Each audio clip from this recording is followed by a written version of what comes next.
Di ibadah kedua ini saya akan berkhotbah dengan judul Impactful Life, kehidupan yang berdampak. Ketika kita let go semua ketakutan, kecemasan, kekhawatiran, rasa minder kita, rasa tertolak kita, dan kita let God memimpin hidup kita, membawa kita kepada sebuah jalan kemenangan, maka saya sangat percaya hidup kita akan berdampak bagi orang di sekitar kita. Pertama-tama dan terutama berdampak untuk keluarga kita. Katakan amin. Dan hari ini kita mau belajar dari seorang yang bernama Samgar. Seorang hakim yang jarang dikhotbahkan, jarang disebut, tapi ternyata dia berdampak bagi bangsa Israel. Berita baiknya adalah bahwa Tuhan memberikan potensi kepada kita untuk bisa berdampak bagi lingkungan kita. Potensi itu bisa berupa talenta, skill, keterampilan, hikmat, akal budi. Namun sayang sekali ada banyak orang tidak menggunakan potensi yang telah Tuhan berikan kepada dirinya. Sehingga dia tidak pernah menjadi siapa-siapa dan tidak pernah sampai kemana-mana dalam hidupnya. Hidupnya tidak pernah bisa memberkati orang, malah selalu menyusahkan orang lain.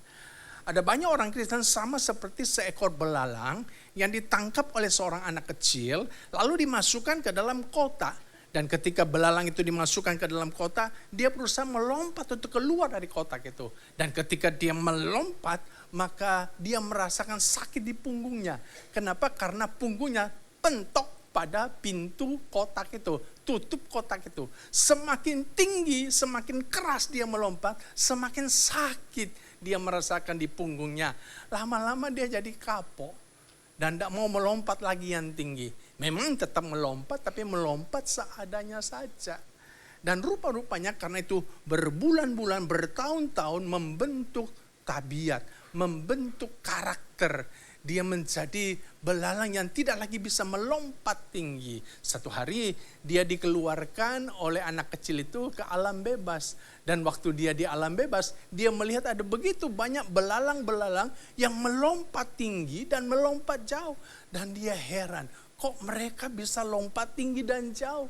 Padahal ukuran tubuhnya dengan aku sama. Dan dia tanya kepada belalang yang lompat tinggi, "Hey bro, kok kamu bisa lompat tinggi sih? Bisa lompat jauh sih?" Dan belalang yang lompat tinggi berkata begini, bro, kita ini belalang bro. Kita dikasih kemampuan untuk melompat tinggi dan melompat yang jauh. Bapak Ibu, saudara-saudara, kalau ada saudara-saudara yang hari ini tidak pernah bisa berdampak, malah selalu menyusahkan orang-orang di sekitarmu, membuat ibumu selalu menangis, membuat suamimu, istrimu selalu sakit hati karena perlakuanmu, karena kau tidak pernah berdampak bagi keluargamu. Saya mau bilang kepada saudara-saudara, bro, kau adalah anak Tuhan. Alkitab bilang kau adalah terang dunia, kau adalah garam dunia. Terang dan garam itu selalu berdampak bagi lingkungan. Dan Tuhan memberikan potensi ke dalam dirimu untuk bisa membawa dampak yang positif. Katakan amin. Saya berdoa biar setelah mendengar khotbah ini, saudara benar-benar bisa berdampak bagi lingkungan saudara. Katakan amin. Mari kita membuka Alkitab kita, Hakim pasal 3 ayat 31. Hakim pasal 3 ayat 31. Kita baca satu ayat ini dengan suara yang keras. 2, 3. Sesudah dia bangkitlah Samgar bin Anat. Ia menewaskan orang Filistin dengan tongkat penghalau lembu, 600 orang banyaknya. Demikianlah ia juga menyelamatkan orang Israel. Siapakah Samgar itu? Samgar adalah salah satu hakim yang memerintah di Israel pada waktu zaman hakim-hakim. Kalau berbicara tentang hakim-hakim, maka janganlah saudara membayangkan seperti hakim pada zaman sekarang yang duduk di sidang pengadilan menjatuhkan vonis hukuman kepada terdakwa. Hakim pada masa pemerintahan Israel waktu itu adalah mereka memerintah atas Israel sama seperti seorang raja, cuma mereka tidak memungut pajak atas orang Israel. Dan kalau ada musuh orang Israel datang melawan orang Israel, mereka harus memimpin orang Israel melawan musuh-musuh mereka. Dan juga mereka selalu mengadili orang Israel. Itulah tugas hakim pada masa itu. Nah, Samgar ini dalam urutan kitab hakim-hakim menempati urutan ketiga setelah Otniel, Ehud, lalu Samgar. Setelah itu ada Deborah, ada Gideon, dan selanjutnya. Jadi dia adalah seorang hakim. Dan Alkitab bilang ternyata dalam satu kesempatan dia berhasil membunuh 600 orang musuhnya dan menyelamatkan orang Israel dari penindasan orang Amon. Saudara, artinya Samgar ini berhasil berdampak untuk orang Israel. Karena pada waktu itu orang Israel ditindas oleh orang Amon. Tapi Samgar berhasil melepaskan orang Israel dari penindasan orang Amon. Dan dalam satu peperangan dia menggunakan maksimal seluruh potensi dalam dirinya. Sehingga dalam satu kali peperangan dia bisa menewaskan 600 orang Amon. Luar biasa. Nah, dari pengalaman Samgar ini ada beberapa kebenaran yang saya mau bagikan kepada saudara. Yang pertama, bahwa kita ini bisa berdampak walaupun latar belakang keluarga kita kurang jelas. Coba kita baca ayatnya. Hakim-Hakim pasal 3 ayat 31. Sesudah dia bangkitlah Samgar bin Anat. Alkitab hanya menjelaskan tentang keluarga Samgar bahwa Samgar itu bin Anat. Artinya Samgar anaknya anak. Tidak dijelaskan dari suku apa, anak keberapa. Tidak dijelaskan ayahnya Anat ini bagaimana posisinya, kedudukannya. Tidak dijelaskan. Hanya singkat sekali informasi tentang keluarga Samgar, bahwa Samgar ini anaknya Anat. Jadi latar belakang keluarganya kurang jelas. Tapi walaupun latar belakang keluarganya kurang jelas, Tuhan memakai Samgar dengan luar biasa. Kalau ada Bapak Ibu, saudara-saudara yang hari ini, saudara kurang jelas latar belakang keluargamu. Tidak jelas siapa papa mamamu. Karena mungkin sejak kecil kau telah diserahkan kepada orang lain untuk dibesarkan. Atau mungkin sejak kecil kau telah diserahkan ke panti asuhan. Sampai hari ini kau tidak tahu siapa papa mama kandungmu. Dan saya mau bilang kepada saudara-saudara, it's okay. Tidak usah kecil hati, nggak usah kecewa. Kenapa? Karena Tuhan bisa memakai saudara. Walaupun latar belakang keluargamu kurang jelas. Karena ketika Tuhan memilih seseorang, dia tidak pernah melihat bagaimana latar belakang keluarga orang itu. Tapi ketika dia memilih orang itu, dia melihat siapa orang itu hari ini. Katakan amin. Jadi kalau latar belakang keluargamu kurang jelas, it's okay. Saudara juga bisa dipakai Tuhan untuk berdampak bagi orang sekitarmu. Katakan amin, kasih tepuk tangan kepada Tuhan. Atau mungkin latar belakang keluargamu gelap. Saudara sengaja menggelapkannya. Saudara sengaja menyembunyikannya. Karena ada hal-hal yang memalukan terjadi dalam keluargamu. Yang kalau orang tahu itu akan membuat saudara malu. Itulah sebabnya saudara tidak pernah menceritakan tentang keluargamu. Saudara sengaja menggelapkannya. Dan saya mau bilang sama saudara, walaupun keluargamu gelap, tidak usah kecil hati, tidak usah kecewa. Karena Tuhan juga bisa memakai saudara untuk berdampak bagi orang lain. Katakan amin. Alkitab mencatat ada seorang namanya Yefta. Yefta juga adalah salah seorang hakim. Dan dia ternyata mantan perampok. Bahkan mantan kepala perampok. Kenapa dia bisa menjadi perampok? Rupa-rupanya Yefta ini ditolak oleh keluarganya dan ditolak oleh bangsanya. Kenapa dia ditolak dan diusir oleh keluarganya? Rupa-rupanya Yefta ini anak dari seorang pelacur. Dan juga dia anak di luar nikah. Jadi waktu saudara-saudaranya bertumbuh besar dan tahu, latar belakang daripada Yefta ini, bahwa ternyata dia ini anak pelacur, dia ini anak di luar nikah, dia diusir dari keluarganya. Dan juga pemimpin-pemimpin bangsanya mengusir dia dari kotanya. Itulah sebabnya dia bergabung dengan para perampok, bahkan jadi kepala perampok. Hati-hati dalam memilih pergaulanmu.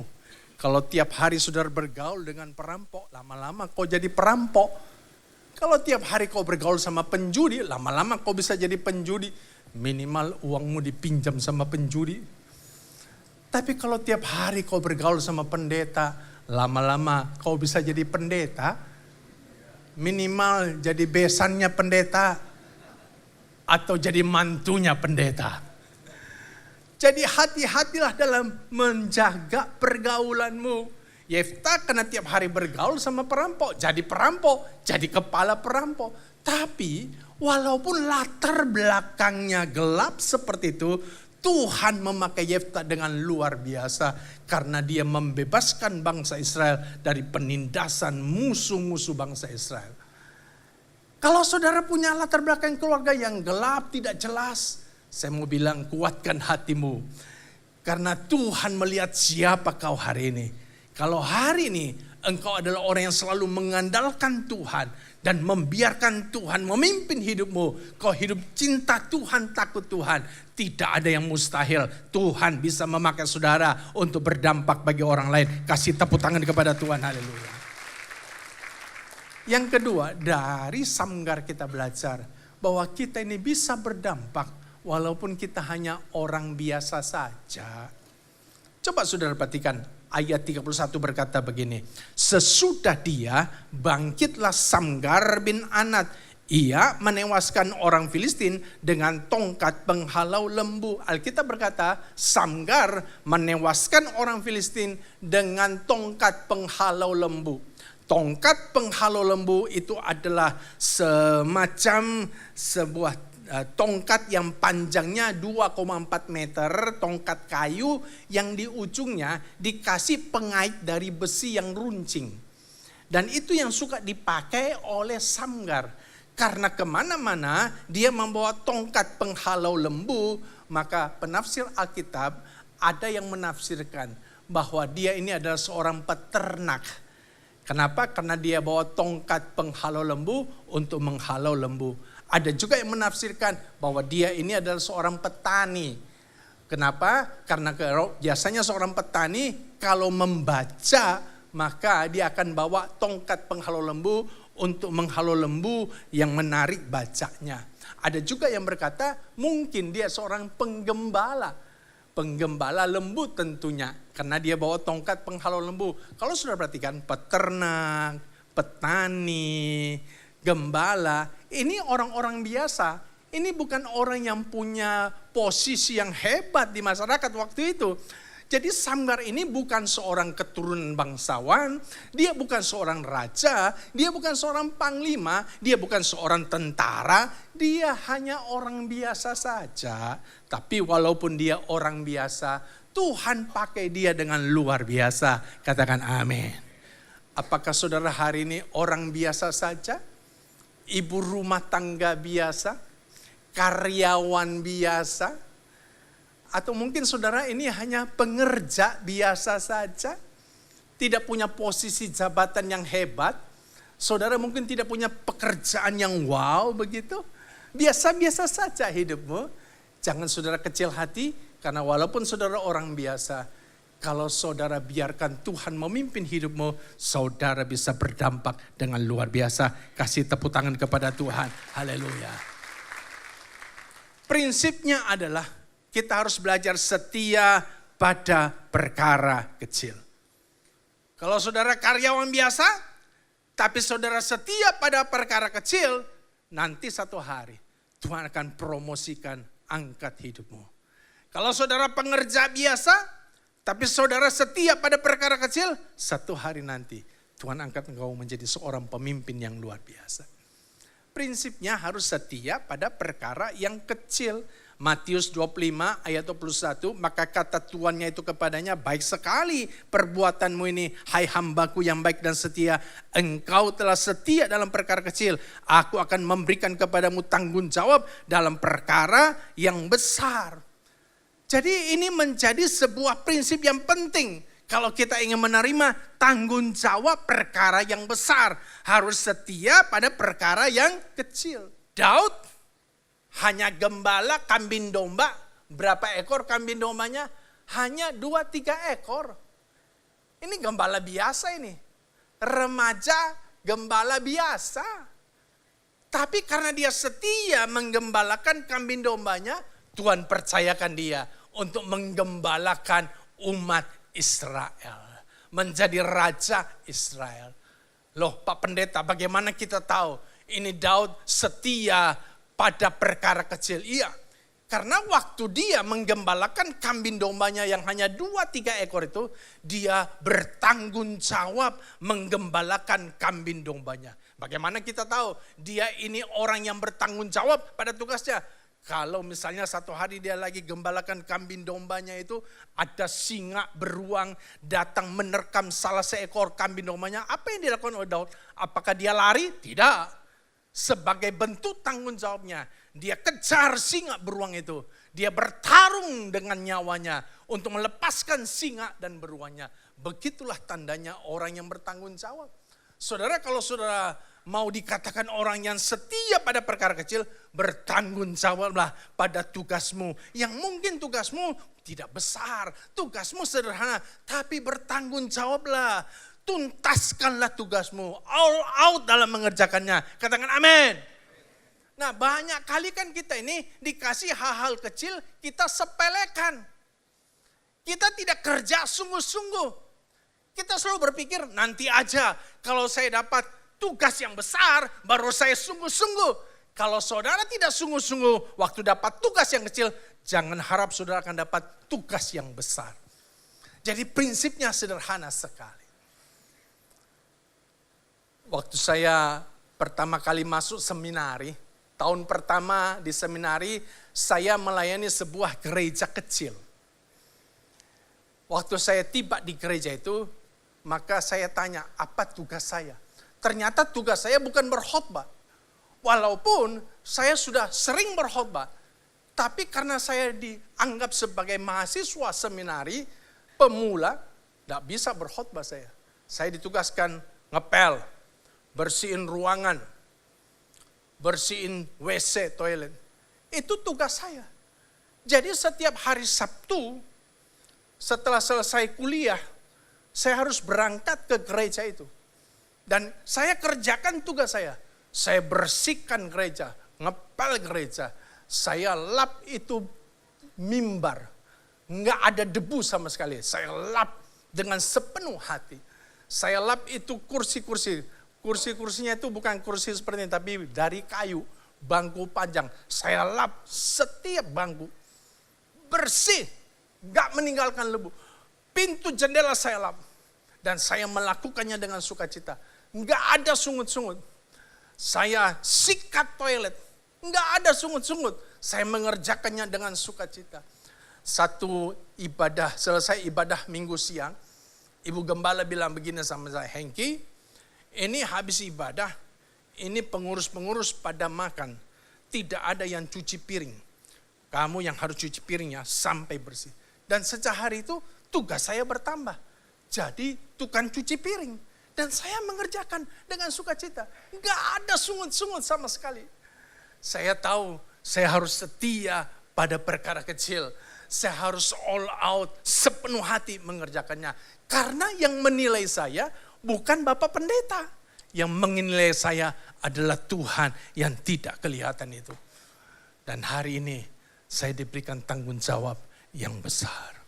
Karena saya setia pada perkara kecil. Katakan amin. Jadi prinsipnya setia pada perkara kecil. Prinsip yang lain adalah harus dapat dukungan dari keluarga. Ada banyak suami tidak pernah bisa berdampak karena istrinya tidak pernah mendukung. Ada banyak anak-anak tidak pernah bisa berdampak karena papa mamanya tidak pernah mendukung. Harus saling mendukung, saling menguatkan, saling menasehati. Sehingga setiap anggota keluarga itu bisa berdampak, menjadi berkat. Katakan amin, kasih tepuk tangan kepada Tuhan, haleluya. Ada seorang gadis suaranya bagus. Wah, karena suaranya bagus, dia melayani di gereja sebagai singers. Satu hari gadis ini menikah dengan seorang guru vokal. Ketika menikah dengan guru vokal, tiba-tiba ibu yang sudah menjadi istri ini berhenti melayani. Nggak lagi jadi singers. Yang tadinya dia suka nyanyi, dia nggak suka nyanyi lagi. 3 tahun menikah, suaminya yang guru vokal ini meninggal. Setelah meninggal, menjanda 2 tahun, ini janda ketemu sama Duren. Duda keren, cinta Tuhan, takut Tuhan, dan seorang pengusaha. Lalu menikahlah. Setelah menikah dengan pengusaha yang cinta Tuhan, takut Tuhan ini ibu kembali lagi melayani jadi singer. Kembali lagi jadi suka nyanyi. Dan orang-orang tanya sama dia, loh kok kenapa dulu kamu berhenti jadi singer? Padahal kan suami itu guru vokal. Mestinya dulu kamu lebih semangat dong jadi guru singer. Kan ada suamimu yang selalu kasih arahan-arahan untuk menyanyi. Kok sekarang baru kamu jadi singers lagi? Lalu ibu itu bilang begini, ya dulu waktu suamiku guru vokal itu, dia suka mengkritik aku. Tiap kali kalau aku nyanyi, dia suka bilang, suaraku kurang bulat lah, suaraku kurang tinggi lah, suaraku false lah. Lama-lama saya jadi malas nyanyi. Akhirnya saya juga malas melayani sebagai singer. Kenapa? Karena tiap kali kalau saya jadi singer, guru saya, suami saya duduk di bawah, matanya selalu melotot. Aduh, saya jadi patah semangat. Nah, suami saya yang baru ini, itu ternyata suka mendorong saya. Kalau aku lagi nyanyi di kamar mandi, padahal suaraku pelan nih di kamar mandi. Keluar dari kamar mandi, suamiku selalu bilang, suaramu bagus, suaramu indah, suaramu merdu. Bahkan suami saya dorong saya, kenapa kamu tidak melayani lagi jadi singer di gereja? Ayo melayani lagi. Dan tiap kali kalau saya melayani sebagai singer, suamiku duduk di belakang, selalu angkat tangan, kasih semangat sama saya. Makanya saya semangat melayani jadi singer. Saudara lihat betapa hebatnya dukungan itu. Betapa hebatnya kuasa pujian daripada sebuah keluarga. Dan betapa mematikannya kritikan dan penghakiman itu. Mulai hari ini ya, jangan suka kritik istrimu, suamimu, atau anak-anakmu. Tapi berilah pujian, berilah apresiasi, beri dukungan kepada mereka supaya mereka terus maju. Katakan amin. Ada banyak suami-suami suka mengkritik istrinya. Kamu jelek, jalanmu kayak bebek angsa, suaramu kayak bebek kejepit. Jangan dikritik. Mulai hari ini kasih pujian. Masakanmu enak, luar biasa. Saya belum makan udah kenyang. Itu kritikan atau hinaan itu? Jadi dukungan keluarga penting sekali supaya kita bisa berdampak bagi orang-orang sekitar kita. Yang ketiga, dari Samgar kita belajar bahwa kita bisa berdampak walaupun minim fasilitas. Ayat 31 berkata, sesudah dia bangkitlah Samgar bin Anat.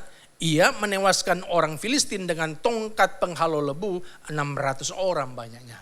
Samgar membunuh orang Filistin 600 orang dengan tongkat penghalau lembu. Fasilitasnya sangat sederhana sekali. Bukan dengan pedang, bukan dengan senjata hebat, hanya dengan tongkat penghalau lembu. Tapi walaupun minim fasilitas, Tuhan memakai Samgar dengan luar biasa sehingga dia bisa berdampak. Tahukah Bapak Ibu bahwa yang menentukan kita dipakai Tuhan, yang menentukan kita berdampak atau tidak, bukan fasilitas kita. Katakan amin. Tapi adalah ketika kita membiarkan Tuhan bekerja dalam hidup kita. Karena itu kalau hari ini saudara minim fasilitas, it's okay. Gak usah minder. Gak usah saudara bandingkan dirimu dengan yang lain. Jalan saja. Apa yang ada di tanganmu, jalan saja. Waktu Musa memimpin bangsa Israel, di depannya Laut Merah, di belakangnya tentara Mesir mengejar dia. Dan dia bingung, dia tanya sama Tuhan, Tuhan, apa yang harus saya lakukan? Tuhan bilang, apa yang ada di tanganmu? Tongkat. Dan Musa disuruh mengangkat tongkatnya. Waktu Musa mengangkat tongkat, Laut Merah terbelah menjadi dua. Apa yang ada di tanganmu? Mungkin hanya sederhana sekali, tapi itu cukup bagi Tuhan untuk bisa memakai saudara. Ada banyak orang baru mau berkarya kalau ada fasilitas. Ada ibu-ibu yang bilang begini sama suaminya, pokoknya mama gak mau masak sebelum ada kompor gas 4 tungku. Kalau kompor sumbu jangan harap sampai ayam tumbuh gigi gak bakalan mama masak. Ada suami yang bilang begini, aku gak akan kerja sebelum ada mobil. Kalau gak ada mobil, aku gak mau pergi kerja. Ada anak mahasiswa bilang begini, aku gak mau kuliah sebelum disediakan mobil oleh papa mama. Aku gak mau kuliah kalau bukan di perguruan tinggi terkenal. Aku gak mau kuliah kalau bukan di luar negeri. Dengarkan saya, gak usah minta fasilitas. Karena yang menentukan hidupmu berhasil atau tidak bukan fasilitas yang kau miliki. Yang menentukan hidupmu berhasil atau tidak adalah penyertaan Tuhan dalam hidupmu. Walaupun hari ini kau minim fasilitas, tapi kalau Tuhan bekerja dalam hidupmu, kau akan jadi orang yang luar biasa dan berdampak bagi banyak orang. Kasih tepuk tangan bagi Tuhan. Saya berdoa biar semua kita menjadi orang-orang percaya yang membawa pengaruh positif dimanapun kita berada. Yang selalu berdampak menjadi berkat dimanapun kita berada. Tuhan tolong kita, Tuhan berkati kita. Kasih tepuk tangan kepada Tuhan kita.